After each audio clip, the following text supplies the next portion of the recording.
فوجئنا خلال الأيام الماضية بالممثلة جوري بكر وهي بتطرح سؤال على مواقع التواصل الاجتماعي عن زواج سما.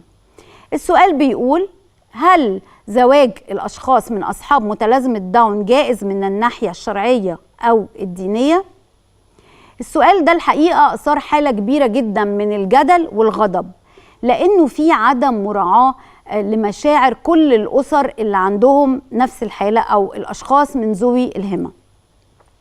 الحقيقة أنا يعني قبل ما أتكلم في الموضوع ده أنا اتصلت بوالدة سما الأستاذة سوزان واستأذنتها إن احنا نتكلم عن الموضوع، وقلت لها إنه يعني لو ما فيش أي مانع إننا نتكلم، وهي الحقيقة قالت لي إن هي متضايقة جدا وإن هي اتكلمت مع الدكتور أشرف زكي نقيب الفنانين، وهو اعتذر لها وقال لها إنه هيبحث في الأمر، وقالت لي انه جواز سما شرعي وانه كان شاهد عليه كبير اليوران، وانه الحاجات دي بتضايق سما وهي حريصه جدا ان الاخبار دي ما توصلهاش.